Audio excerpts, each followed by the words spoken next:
बेटा हमने पिछली वीडियो पर शॉर्टकी डिफेक्ट और फ्रेंकल डिफेक्ट को पढ़ा था। आज हमें एक नए प्रकार के डिफेक्ट को पढ़ना है जिसका नाम है धनायन या धातु अधिकता दोष। नाम से ही रिप्रेजेंट है। इस प्रकार के डिफेक्ट में या तो धातु की मात्रा बढ़ जाएगी, और इसको ऐसे भी समझ सकते हैं कि धातु हमेशा धनायन का निर्माण करती है। या तो धातु बढ़ जाएगी ऐसा कह सकते हैं, क्योंकि धातु धनायन का निर्माण करती है। हम ऐसा भी कह सकते हैं कि धनायन की वृद्धि हो जाएगी। तो अगर किसी क्रिस्टल में धातु की अमाउंट बढ़ जाती है, धातु की मात्रा बढ़ जाती है, धातु आयनों की संख्या बढ़ जाती है, तो हम इस प्रकार के डिफेक्ट को धातु अधिकता दोष कहेंगे। तो बेटा धातु अधिकता दोष दो प्रकार से उत्पन्न हो सकता है। यहाँ लिखता भी है धातु अधिकता दोष में, जिसे हम केटायन या मेटल एक्सेस डिफेक्ट बोलते हैं। कहता है इस प्रकार के दोष में धनायन या धातु की मात्रा जालक में बढ़ जाती है। जो जालक होगा बेटा, इसमें धातु या धनायन की अमाउंट क्या हो जाया करेगी, बढ़ जाया करेगी।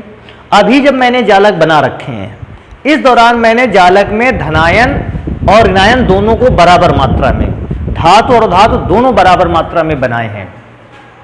लेकिन जब डिफेक्ट आएगा मैं आपको चेंज करके दिखाऊंगा कैसे धातु धनायन की मात्रा बढ़ जाती है। तो कहता है जो धातु धनायन की मात्रा बढ़ जाती है जालक में, ये दो कारणों से हो सकती है। इसके दो कारण हो सकते हैं कि धातु धनायन कैसे बढ़ गया। तो बेटा उनमें से एक एक को पढ़ना स्टार्ट करते हैं। मैं पहले फर्स्ट रीजन पढ़ता हूं। रीजन पढ़ते हैं क्यों बढ़ जाएगा धनायन की मात्रा। कहता है ऋणायन की जालक में अनुपस्थिति और उसके स्थान पर इलेक्ट्रॉन का होना। वैसे भी आप को मैं एक और बात बताऊं, आप इस इकाई से, आप इस क्रिस्टल के जालक को देख रहे हैं। इस क्रिस्टल के जालक को आप पढ़ोगे, आपको बराबर मात्रा में धनायन और उतनी ही मात्रा में ऋणायन मिलेंगे। जितनी मात्रा में आपको धनायन मिला उतनी ही मात्रा में ऋणायन। अगर मैं इस स्ट्रक्चर की बात करूं तो मेरे पास 8 पॉजिटिव आयन है और 8 निगेटिव आयन है। तो ये पॉजिटिव आयन और निगेटिव आयन आपस में कैसे हैं, सेम। अगर मैं आपसे कहूं पॉजिटिव आयन को बढ़ाना है, धनायन ज्यादा कर देना है, अधिक कर देना है, तो पॉजिटिव आयन अधिक कैसे हो सकता है। दो रीजन हो सकते हैं। या तो आप जालक से ऋणायन को अलग कर खत्म कर दो, ऋणायन से हटा दो। जालक में जहां ऋणायन है उस ऋणायन को हटा दो। ऋणायन को हटा दोगे तो धनायन बढ़ जाएगा। या फिर एक एक्स्ट्रा धनायन इसके अंदर रख दो। दो कारणों से आप धनायन को बढ़ा सकते हो। मैं दोबारा से बोल देता हूं कैसे कैसे। पहली चीज, अगर आपको धनायन इसमें बढ़ानी है तो आप इसमें से ऋणायन कम कर दो। पहली चीज हो गई। अगर इससे ऋणायन कम हो जाएगा धनायन बढ़ जाएगा। और दूसरी सबसे इंपॉर्टेंट चीज, अगर आपको धनायन बढ़ना है तो आप बाहर से एक धनायन को इसके अंदर रख दो तो धनायन बढ़ जाएगा। ऋणायन तो 8 ही रहेंगे, धनायन एक एक्स्ट्रा आ गया, धनायन हो गया 9। तो दो प्रकार से आप धनायन की अमाउंट को बढ़ा सकते हो। तो मैं पढ़ता हूं। सबसे पहला बोलता है ऋणायन की जालक में अनुपस्थिति। ऋणायन की जालक में अनुपस्थित का मतलब इस जालक में से ऋणायन अपने स्थान से गायब हो गया, अनुपस्थित हो गया, और उसके स्थान पर इलेक्ट्रॉन का होना। और क्योंकि ऋणायन गया, उसके स्थान को किसने ग्रहण कर लिया, इलेक्ट्रॉन ने ग्रहण कर लिया। इस प्रकार से हम इसको बढ़ा सकते हैं धनायन को। मैं पढ़ता भी हूं इसकी डेफिनेशन क्या है। कहता है इस प्रकार का दोष क्रिस्टल में तब उत्पन्न होता है जब कोई ऋणायन जालक से लुप्त हो जाता है। तो मैंने क्या किया, अभी सारे के सारे धनायन ऋणायन थे, मैं एक ऋणायन को जालक से क्या कर देता हूं, लुप्त कर देता हूं, गायब कर देता हूं। ये ऋणायन कहां गया होगा, ये बेटा जालक से कहां चला गया, बाहर चला गया, लुप्त हो जाता है। और आवेश को संतुलित करने के लिए ऋणायन अपना इलेक्ट्रॉन जालक बिंदु पर ही छोड़ देता है। मैं इस चीज को अब कंफर्म करता हूं। बेटा अगर ऋणायन बाहर निकल गया, मैंने माना ये बी ऋणायन है, ये बाहर निकल गया। अब मैं यहां चार्ज को कैलकुलेट करता हूं। अभी चार्ज कैलकुलेट करेंगे, पॉजिटिव चार्ज। पहला पॉजिटिव चार्ज, दूसरा, तीसरा, चौथा, पांचवा, छठवां, सातवां, आठवां, 8 पॉजिटिव चार्ज हैं। और मैं निगेटिव चार्ज को कैलकुलेट करता हूं। अगर डिफेक्ट आने के बाद ये तो बाहर निकल गया है, first negative charge, second, third, fourth, fifth, 6 और ये 7 और निगेटिव चार्ज मुझे कितने मिलते हैं 7, अर्थात चार्ज बैलेंस नहीं है। जैसे ही ऋण आयन बाहर गया उसने चार्ज को क्या कर दिया, डिसबैलेंस कर दिया, और चार्ज को क्योंकि डिसबैलेंस कर दिया मुझे उसे बैलेंस करना पड़ेगा। कहता है लुप्त हो जाता है, और आवेश को संतुलित करने के लिए, ये जो आवेश कम हो गया ऋण आवेश, उसको संतुलित करने के लिए ऋण आयन अपना इलेक्ट्रॉन जालक बिंदु पर ही छोड़ देता है, अपना इलेक्ट्रॉन जालक बिंदु पर छोड़ देता है। देखो मैं यहां पे B माइनस था, मैं इसको समझाता हूं। B माइनस का मतलब है B ने एक इलेक्ट्रॉन को क्या कर रखा है, ग्रहण कर रखा है। ये जब जालक को छोड़कर बाहर जाता है, ऋणायन जब जालक को छोड़कर बाहर गया तो ऋणायन B तो बाहर निकल गया, ऋणायन तो बाहर चला गया, लेकिन वो जो एक्स्ट्रा इलेक्ट्रॉन था माइनस चार्ज के फॉर्म में, वो इलेक्ट्रॉन इसने यहीं छोड़ दिया। मैं इसको ऐसे लिख देता हूं, इलेक्ट्रॉन माइनस चार्ज। तो B तो बाहर निकल गया, लेकिन माइनस चार्ज का मतलब उसके पास वो जो ऋणायन के रूप में अतिरिक्त इलेक्ट्रॉन था, वो अतिरिक्त इलेक्ट्रॉन उसने अपने स्थान पर छोड़ दिया और स्वयं बाहर चला गया। अब स्वयं बाहर चला गया तो क्रिस्टल में एक प्रकार का डिफेक्ट आ गया, क्रिस्टल की व्यवस्था बिगड़ गई। क्यों? B माइनस चार्ज गायब हो गया, और क्योंकि क्रिस्टल की व्यवस्था बिगड़ गई, हम कह सकते हैं ये डिफेक्ट आ गया। और इस डिफेक्ट को हम क्या नाम देते हैं, ऋणायन की जालक में अनुपस्थिति और उसके इलेक्ट्रॉन पर, उसके स्थान पर इलेक्ट्रॉन का आ जाने के कारण आई हुई धातु अधिकता दोष। तो ये धातु अधिकता दोष का सबसे पहला प्रकार हो गया। अब मैं बेटा इसके विशेषताएं और लक्षण पढ़ के सुना देता हूं। विशेषताएं या लक्षण को अगर मैं पढ़ूं तो कहता है यह एक आरस समीकरण दोष है, आरस समीकरण मितीय दोष है। आरस समीकरण मितीय दोष है। आरस समीकरण मितीय दोष क्या होता है? आरस समीकरण मितीय दोष होता है अगर दोष आने के पहले और दोष आने के बाद धनायन और ऋणायनों की संख्या का अनुपात चेंज हो जाए, तो मैं कह दूंगा यह आरस समीकरण मितीय दोष है। अगर डिफेक्ट आने के बाद धनायन और ऋणायन का अनुपात चेंज नहीं होता है तो यह रस समीकरण मितीय दोष था। तो मैं चेक करता हूं बेटा, अभी सोचो दोष नहीं था, जब इसमें डिफेक्ट नहीं था, इस पर B माइनस था, और उस समय जब मैंने आयन गिने तो मुझे पॉजिटिव आयन भी 8 मिले और मुझको निगेटिव आयन भी 8 मिले। रेशियो कितने का हो गया? 1/1 का रेशियो। लेकिन जब डिफेक्ट में आ गया, अब मैं पॉजिटिव आयन को चेक करता हूं तो बेटा पॉजिटिव आयन 8 मिले। मैं निगेटिव आयन को चेक करता हूं तो निगेटिव आयन मुझको 7 मिले। अब कहोगे सर 7 क्यों मिले? ये भी तो निगेटिव आयन है। बेटा वो निगेटिव आयन नहीं है, वो इलेक्ट्रॉन है। ये अगर कोई इसको निगेटिव आयन कहता है गलत है, ये इलेक्ट्रॉन है, इसको निगेटिव आयन नहीं कह सकते। तो बेटा निगेटिव आयन केवल कितने बचेंगे? 7। मैं इसको सम्मिलित नहीं करूंगा, ये निगेटिव आयन नहीं है। अब मैं इसको चेक करता हूं, इसमें रेशियो क्या आ रहा है? 8/7। पहले रेशियो कितना था डिफेक्ट के आने के पहले? 1/1 का। जितना धनायन उतना ऋणायन। अभी मैं क्या चेक करता हूं? धनायन और ऋणायन की संख्या क्या हो गई है? चेंज हो गई है, और ऐसी चेंज हुई है कि रेशियो भी बदल गया है। पहले 1/1 का रेशियो था, अब 8/7 का रेशियो है, क्योंकि डिफेक्ट आने पर रेशियो चेंज हुआ। ये आरस समीकरण मितीय दोष है।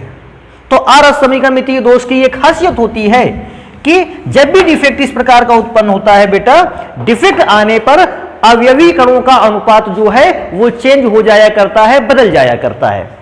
तो पहली विशेषता या एक आरस समीकरण मितीय दोष है। मैं नेक्स्ट नंबर पे चलूं। सेकंड नंबर कहता है इलेक्ट्रॉन से भरी हुई रिक्ति। अब इलेक्ट्रॉन से भरी हुई रिक्ति क्या है? बेटा जहां से ऋणायन निकल गया था वहां की रिक्ति को, वहां के खाली स्थान को किसने भरा है? इलेक्ट्रॉन ने भरा है। इस रिक्ति स्थान के बारे में बताता है, कहता है इलेक्ट्रॉन से भरी हुई जो रिक्ति है, ये जो है इसे हम F केंद्र या F सेंटर भी कहते हैं। F सेंटर को एक और नाम देते हैं, रंग केंद्र कहते हैं। अब रंग केंद्र क्यों कहते हैं? क्योंकि जब भी कभी ऋणायन बाहर निकलता, इलेक्ट्रॉन को उसके स्थान पर छोड़ता है, वो इलेक्ट्रॉन एक कलर प्रोड्यूस करता है। हर एक क्रिस्टल का ऋणायन जब भी इलेक्ट्रॉन को सेंटर पर छोड़ के जाएगा, वो इलेक्ट्रॉन एक विशेष प्रकार के, या वो रिक्त स्थान में रखा हुआ इलेक्ट्रॉन एक विशेष प्रकार के कलर को तैयार करेगा, जन्म देगा। और क्योंकि एक नए प्रकार के कलर को बनाएगा, हम इसको रंग केंद्र भी कहते हैं, जो कि क्रिस्टल को रंगीन कर देते हैं। हाँ, ये भी मैंने बताया कि उसमें लिखा है कि जो कि क्रिस्टल को क्या कर देता है, रंगीन कर देता है। क्रिस्टल को रंगीन का मतलब जैसे ही ऋणायन निकलेगा, इलेक्ट्रॉन एफ केंद्र पर आएगा, ये एफ केंद्र क्रिस्टल के रंग को चेंज कर देगा। क्रिस्टल के रंग को चेंज कैसे कर देगा बेटा, आपने जनरली ऐसा देखा होगा घरों में कि जब आपके यहां साधारण नमक, जो खाने का नमक होता है टुकड़े के रूप में, अगर ये कई वर्षों तक रखा रहे, बहुत वर्ष लग जाए इसको, और कई वर्षों तक रखा रहे, आप देखोगे इसका कलर धीरे धीरे क्या होने लगता है, चेंज होने लगता है, और चेंज होकर नमक का टुकड़ा हल्के से पीले कलर में चेंज हो जाता है। तो हल्के से पीले कलर में चेंज होना इस बात को रिप्रेजेंट करता है कि नमक के उस क्रिस्टल में डिफेक्ट आ गया है, और डिफेक्ट आ जाने की वजह से नमक के टुकड़े का कलर क्या हो गया है, चेंज हो गया है।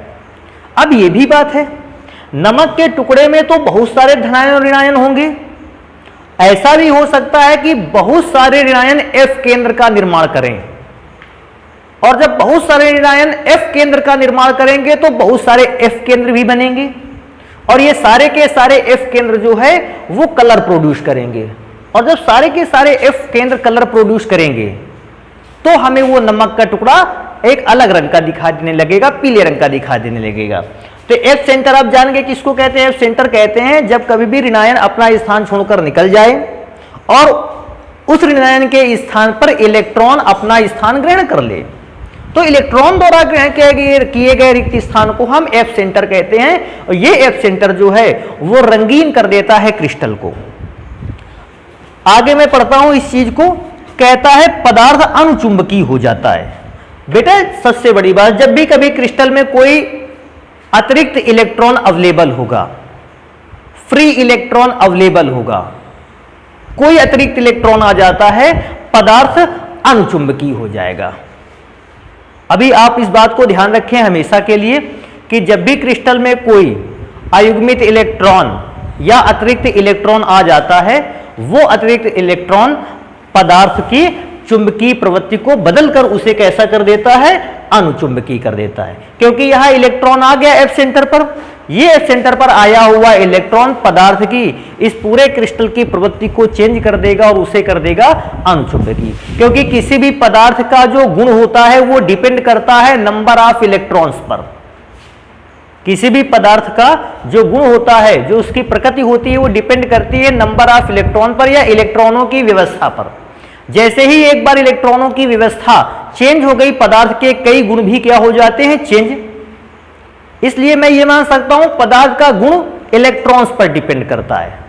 जैसे ही किसी क्रिस्टल में ये फ्री इलेक्ट्रॉन अवेलेबल पाया जाता है, आ जाता है फ्री इलेक्ट्रॉन, ये फ्री इलेक्ट्रॉन क्या करता है कि पदार्थ के को अनुचुंबकीय कर देता है। आगे मैं चलता हूं, कहता है कि आपने यहां पढ़ा कि एफ सेंटर जो था वो पदार्थ को रंगीन कर देता था। तो अब बात आती है एफ सेंटर कैसे कैसे पदार्थ को रंगीन कर सकता है। तो एफ सेंटर NaCl, नमक के टुकड़े को आप देखोगे ये पीला हो जाएगा, क्योंकि नमक के टुकड़े के में जब धातु अधिकता दोष उत्पन्न होगा तो वो जो एफ सेंटर बना होगा, इलेक्ट्रॉन वाला स्थान बना होगा, ये इलेक्ट्रॉन वाला स्थान पीले कलर को इंडिकेट करेगा, पीले कलर में चेंज होगा।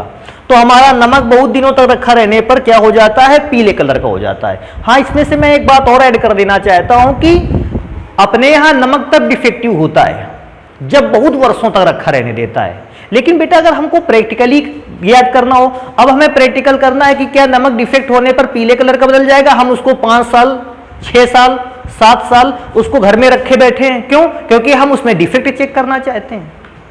तो ये काफी प्रॉब्लम रहती है कि 5 सालों बाद आपको, 6 वर्षों बाद, 3 वर्षों बाद आपको ये पता चलेगा नहीं डिफेक्ट पर नमक पीला हो जाता है। लेकिन अगर हम मुझे डायरेक्टली तुरंत शीघ्रता से हमें कोई प्रैक्टिकल मिल जाए जिससे हम समझ जाए कि नहीं नमक डिफेक्टिव होने पर पीला हो जाता है, वो प्रैक्टिकल हमारे लिए ज्यादा अच्छा रहेगा। तो बेटा आसान सा है, आप नमक के टुकड़े को ले लें और उसको सोडियम की वाष्प के साथ गर्म करें, सोडियम की वेपर हो उसके साथ गर्म करें। जैसे NaCl को सोडियम के वाष्प के साथ आप हीट करोगे, होगा क्या, जो NaCl में जो Cl है, ये Cl सोडियम के वाष्प के साथ मिल जाएगा। और जब सोडियम के वाष्प के साथ Cl निकल जाएगा तो आप जानते हो Cl में निगेटिव चार्ज होता है, माइनस चार्ज होता है। Cl जैसे ही क्रिस्टल से निकला, सोडियम की वाष्प से मिला, Cl ने अपना निगेटिव चार्ज क्रिस्टल के अंदर ही छोड़ दिया और F सेंटर का निर्माण हुआ, जिससे क्रिस्टल कलर्ड हो गया। आप जानकारी के लिए ऐसा भी रख सकते हैं कि KCl का रंग अगर डिफेक्ट हो जाए तो KCl का रंग किस कलर का हो जाता है? नीला। और LiCl लिथियम क्लोराइड एक ऐसा क्रिस्टलीय ठोस पदार्थ है, अगर इसमें कभी डिफेक्ट आया, F सेंटर बनने स्टार्ट हो गए, इसका कलर कैसा हो जाएगा? गुलाबी हो जाएगा। तो अलग अलग प्रकार के क्रिस्टलीय ठोस पदार्थ पे जब भी F सेंटर का निर्माण होता है वो अलग प्रकार का कलर प्रोड्यूस करता है। कुछ कलर मेरे यहां दिए गए हैं।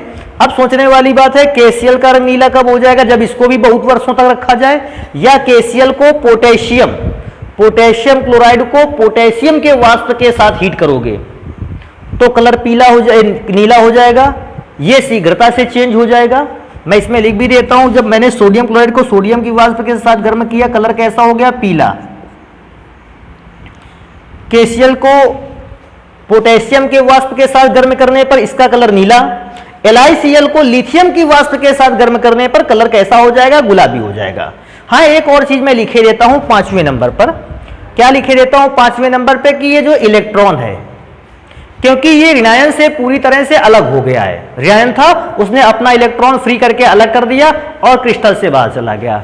ये फ्री इलेक्ट्रॉन के कारण क्रिस्टल विद्युत धारा का चालन कर सकता है, अर्थात विद्युत का कैसा होगा? सुचालक होगा। तो ये फ्री इलेक्ट्रॉन विद्युत का क्या कर सकता है? चालन कर सकता है। तो मैं यहां लिखे देता हूं कि क्रिस्टल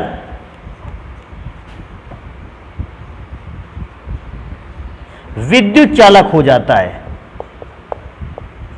विद्युत चालक हो जाता है। अच्छा, अब बात आती है विद्युत चालक हो जाएगा तब जब इलेक्ट्रॉन मूव करेगा। जब इलेक्ट्रॉन क्या करेगा? गति करेगा। मुझे तो इलेक्ट्रॉन अपनी जगह पर फिक्स दिखाई देता है। अगर इलेक्ट्रॉन अपनी जगह पर फिक्स है, इसका मतलब चार्ज एक स्थान से दूसरे स्थान तक नहीं जा रहा, तो ये विद्युत चालक कैसे होगा? बड़ा आसान है इसको पहचानना बेटा। कैसे होता है? अब इलेक्ट्रॉन क्या किया इसने? B गया माइनस चार्ज, इस इलेक्ट्रॉन के स्थान पर चला गया। क्योंकि आप इस बात को तो जानते हो कि इलेक्ट्रॉन का आकार सभी प्रकार के आयन से लगभग छोटा होता है। लगभग आपके पास जितने भी प्रकार के आयन प्राप्त होते हैं उनमें से इलेक्ट्रॉन का आकार सबसे छोटा है। इसका मतलब इलेक्ट्रॉन जो है वो छोटे छोटे भागों से क्या कर सकता है? निकल सकता है। छोटे छोटे एरिया, छोटे छोटे वॉल्यूम से आसानी से एक स्थान से दूसरे स्थान तक गति कर सकता है। तो इलेक्ट्रॉन क्या हुआ? एक पतले स्थान से निकल गया, पतले स्थान से निकल के अंतराकाश में आ गया। अंतराकाश खाली हो गया तो कोई ऋणायन, ध्यान रखना, इलेक्ट्रॉन निकला है माइनस चार्ज लेकर, तो ऋणायन ही उसकी जगह पर जा सकता है। जैसे ऋणायन वहां पहुंचा, इलेक्ट्रॉन ने ये खाली जगह पकड़ ली। तो इस तरह से ऋणायन भी गति कर रहा है और इलेक्ट्रॉन भी एक स्थान से दूसरे स्थान तक लगातार मूव करता रहता है। अवयवी कणों के मध्य जो रिक्त स्थान पाया जाता है, इलेक्ट्रॉन आसानी से उन रिक्त स्थानों के बीच में से गुजरते हुए एक स्थान से दूसरे स्थान तक चार्ज को ले जाता है और विद्युत का सुचालक पदार्थ बनाकर तैयार करता है। तो बेटा ये डिफेक्ट हो गया पहले प्रकार का। फर्स्ट टाइप का डिफेक्ट धातु अधिकता दोष इस प्रकार से उत्पन्न हो सकता है। अब मैं चेक करूंगा कि सेकेंड टाइप वो क्या है जिससे धातु अधिकता दोष उत्पन्न हो सकता है। तो बेटा सेकेंड टाइप पर देखो, पढ़ो, हमने क्या लिख रखा है? लिखा है धनायन का अंतराकाशीय रिक्त स्थान में पहुंच जाना। कोई जो धनायन है वो अंतराकाशीय रिक्त स्थान में पहुंच गया और इस कारण से डिफेक्ट उत्पन्न हुआ। तो बेटा होता क्या, मैं इसमें बनाकर दिखाता हूं। कोई हमने इसको हीट किया, हीट करने पर जो एक अतिरिक्त धनायन था, इनमें से कोई धनायन, इनमें से जहां जो धनायन एडजस्ट है, जहां पर रखा हुआ है वो वहीं रहेगा, लेकिन क्रिस्टल के पे बाहर एक अतिरिक्त जो धनायन आया, उसने अतिरिक्त धनायन ने अंतराकाशीय रिक्त स्थान में अपना स्थान क्या कर लिया? ग्रहण कर लिया। और जब अंतराकाशीय रिक्त स्थान में उसने अपना स्थान ग्रहण कर लिया तो सोचो पॉजिटिव चार्ज की संख्या बढ़ गई। और जब पॉजिटिव चार्ज की संख्या बढ़ गई बेटा, तो पॉजिटिव चार्ज को बैलेंस करने के लिए ये इलेक्ट्रॉन को क्या कर लेगा? ग्रहण कर लेगा। और वो जो इलेक्ट्रॉन भी ग्रहण करेगा वो परमाणुओं के बीच में अर्थात अंतराकाशीय स्थल पर ग्रहण करेगा। और इस प्रकार का जो डिफेक्ट होगा वो सेकेंड होगा। मैं पढ़ के सुना देता हूं। कहता है इस प्रकार का दोष तो तब उत्पन्न होता है जब कोई धनायन अंतराकाश में अपना स्थान ग्रहण कर लेता है। कोई धनायन आया बाहर से, उसने अंतराकाश में अपना स्थान क्या कर लिया, ग्रहण कर लिया। और जब अंतराकाश में स्थान ग्रहण कर ले और आवेश को संतुलित करने के लिए, आवेश को संतुलित करने का मतलब जब धनायन ने स्थान ग्रहण किया मतलब पॉजिटिव चार्ज बढ़ गया, और पॉजिटिव चार्ज को कैसे संतुलित किया जाए, निगेटिव चार्ज से। तो वो संतुलित करने के लिए कहता है, और आवेश को संतुलित करने के लिए एक इलेक्ट्रॉन भी अंतराकाशीय स्थल पर पहुंच जाए। एक इलेक्ट्रॉन था वो भी अंतराकाशीय स्थल पर पहुंच गया, अब चार्ज बैलेंस हो गया। Total positive charge is equal to total negative charge.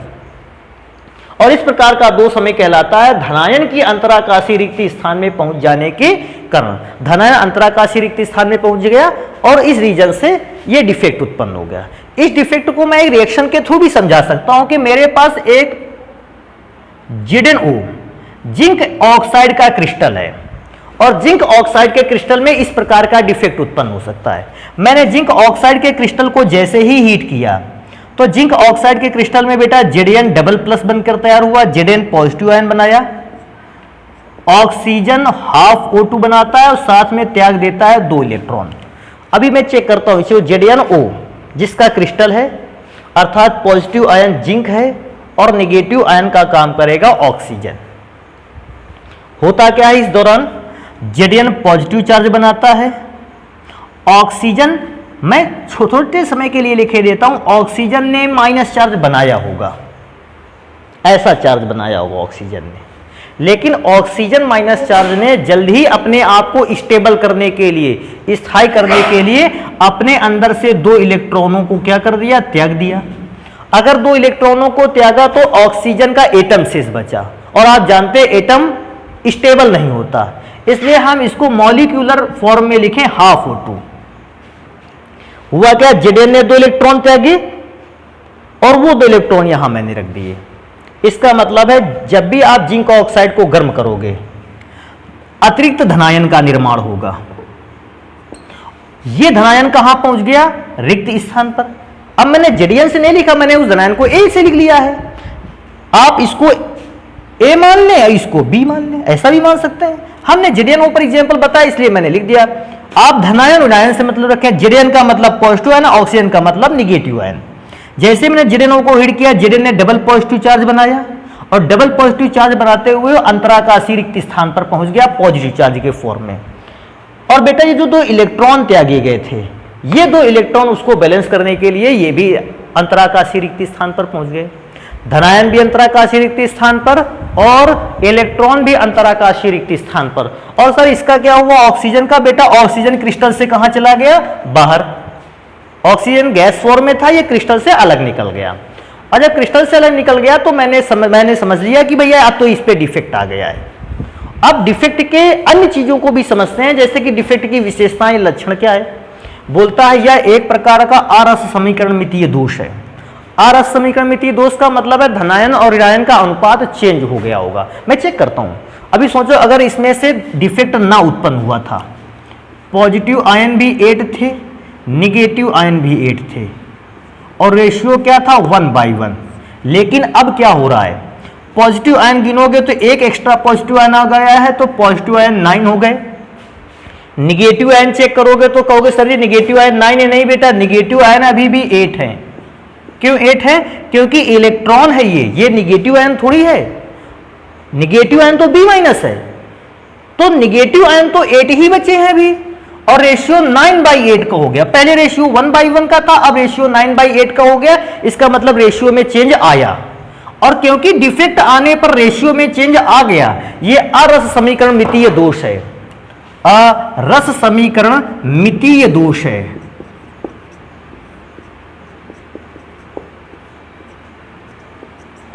तो ये आरस समीकरण मितीय दोष की स्पष्टि हो गई। आगे चलता है, कहते हैं कि विद्युत का चालन करने लगते हैं। बिल्कुल सही है। अगर कोई भी इलेक्ट्रॉन आ जाए, आप जानते हो क्रिस्टल में अणुओं के मध्य, अवयवी कणों के मध्य रिक्त स्थान होता है, और इलेक्ट्रॉन इतना छोटा होता है कि वो इन रिक्त स्थानों के बीच में से गुजरकर आसानी से एक स्थान से दूसरे स्थान तक जा सकता है। क्योंकि ये फ्री इलेक्ट्रॉन मूव कर सकता है, ये विद्युत धारा का क्या करा सकता है, चालन। लेकिन बेटा मैं जानता हूं कि क्रिस्टल में इस प्रकार का डिफेक्ट बहुत कम मात्रा में आता है। बहुत कम मात्रा का मतलब है पॉजिटिव आयन भी बहुत कम आते हैं इकाई सेल के अंदर, जालक के अंदर, और इलेक्ट्रॉन भी बहुत कम संख्या में आते हैं जालक के अंदर। और बेटा क्योंकि फ्री इलेक्ट्रॉन बहुत कम संख्या में जालक के अंदर आते हैं, विद्युत धारा का चालन तो करता है पदार्थ, लेकिन विद्युत धारा का चालन बहुत कम कर पाता है, क्योंकि विद्युत धारा का चालन डिपेंड करता है इन नंबर ऑफ फ्री इलेक्ट्रॉन पर। ये फ्री इलेक्ट्रॉन कम मात्रा में तैयार हो पाते हैं, पदार्थ चालन कम करता है। जब पदार्थ विद्युत धारा का चालन कम करता है तो हम इनको कहते हैं अर्धचालक का व्यवहार दिखाते हैं, अर्धचालक की तरह व्यवहार करते हैं, क्योंकि विद्युत धारा का चालन निगेटिव चार्ज इलेक्ट्रॉन के कारण हो रहा है। हम इस प्रकार के अर्धचालक को एन टाइप का अर्धचालक कहते हैं। अगर पॉजिटिव चार्ज के थ्रू होता तो हम उसको बोलते कि पी टाइप का अर्धचालक सेमीकंडक्टर बनके तैयार होगा। लेकिन लगभग ये जो सॉलिड होते हैं ये एन टाइप के अर्धचालक का व्यवहार करते हैं। आपसे ऐसा भी पूछा जा सकता है कि किस प्रकार के डिफेक्ट आने पर क्रिस्टलीय ठोस पदार्थ एन टाइप के अर्धचालक का कार्य करता है। आपको बताना होगा धातु अधिकता दोष में, और वो भी धातु अधिकता दोष कब उत्पन्न हुआ, जब धनायन का अंतराकाशीय में रिक्त स्थान पहुंच गया। कोई धनायन था वो अंतराकाशीय रिक्त स्थान में पहुंच गया, तब ये डिफेक्ट उत्पन्न हुआ। मैं आगे चलता हूं, कहता है मुक्त इलेक्ट्रॉन के कारण अनचुंबकत्व को प्रदर्शित करता है। बिल्कुल सही बेटा, मैंने पिछले भी इस पे पढ़ा था कि जब भी किसी क्रिस्टल में मुक्त इलेक्ट्रॉन आ जाता है, पदार्थ विद्युत का चालक तो हो ही जाता है, पदार्थ पर 2-3 गुण बढ़ जाते हैं मुक्त इलेक्ट्रॉन की वजह से। पहला, विद्युत का चालन करने लगता है, दूसरा अणुचुंबकत्व का गुण शो करता है, और तीसरा कोई ना कोई कलर प्रोड्यूस कर देता है। तो मुक्त इलेक्ट्रॉन के कारण अणुचुंबकत्व को भी दिखाएगा, कोई ना कोई कलर भी शो करेगा, और विद्युत धारा का भी चलन करेगा। फिर से मैं इस बात को रिपीट कर दूं, अगर किसी भी क्रिस्टलीय ठोस पदार्थ में मुक्त इलेक्ट्रॉन अवेलेबल है तो वो मुक्त इलेक्ट्रॉन की वजह से पदार्थ 3 गुण जरूर प्राप्त कर लेता है। पहला, अणुचुंबकत्व को शो करता है, अणुचुंबकीय व्यवहार दिखाता है। दूसरा, विद्युत का चालन करता है। तीसरा, क्रिस्टल रंगीन हो जाता है। हां, एक और चीज मैं बताऊंगा इस जगह पे कि विद्युत का चालन इस बात पे डिपेंड करता है कि मुक्त इलेक्ट्रॉनों की संख्या क्या है। अगर पूरे क्रिस्टल में मुक्त इलेक्ट्रॉनों की संख्या बहुत कम है तो फिर विद्युत धारा का चालन भी कम होगा, और यदि क्रिस्टल में मुक्त इलेक्ट्रॉनों की संख्या अधिक है तो विद्युत धारा का चालन भी उतनी ही अधिक मात्रा में होगा। तो बेटा धातु अधिकता दोष हम लोगों ने आज की वीडियो पर पढ़ा, और इस बात को भी चेक किया कि जो मेटल एक्सेस डिफेक्ट धातु अधिकता दोष होता है ये कितने प्रकार से उत्पन्न हो सकता है। और जब हमें पता चला कि धातु अधिकता दोष 2 प्रकार से उत्पन्न हो सकता है, मैंने उन दोनों को पढ़ा, और यह भी पढ़ा कि धातु अधिकता दोष जब उत्पन्न होता है क्रिस्टल में क्या क्या इफेक्ट चेंज होते हैं। तो आपको ये इफेक्टिव मैं यहां पर लिख के समझा रहा था, अब मैं इसको यहां पर, ठीक है, आपको डिफेक्ट होने के बाद क्रिस्टल की आकृतियां बनानी। जब भी आपको कोई डिफेक्ट पहुंचता है आप अच्छे क्रिस्टल की आकृति को नहीं बनाओगे, वेल सेटल्ड क्रिस्टल की फिगर को नहीं तैयार करोगे, आप डिफेक्ट होने के बाद क्रिस्टल के फिगर को तैयार करोगे। मैं समझाने के लिए पहले अच्छा फिगर बना लेता हूं जिसमें दोष नहीं होता है, और फिर मैं समझाता हूं कि दोष कैसे हुआ है। लेकिन आपको जब भी कॉपी पर लिखना है, आपको डिफेक्ट को बनाते ही, डिफेक्ट को दिखाते ही आपको क्रिस्टल बनाना है। आप बाद में मिटा के उसको क्रिस्टल का डिफेक्ट मत दिखाइए, आप डायरेक्ट डिफेक्टिव क्रिस्टल बनाइए, क्योंकि उसी की डिमांड की गई है। तो बाकी जो धातु न्यूनता डिफेक्ट एक बचता है, धातु न्यूनता दोष, इस डिफेक्ट को पढ़ते हैं कल नेक्स्ट वीडियो पर। धन्यवाद।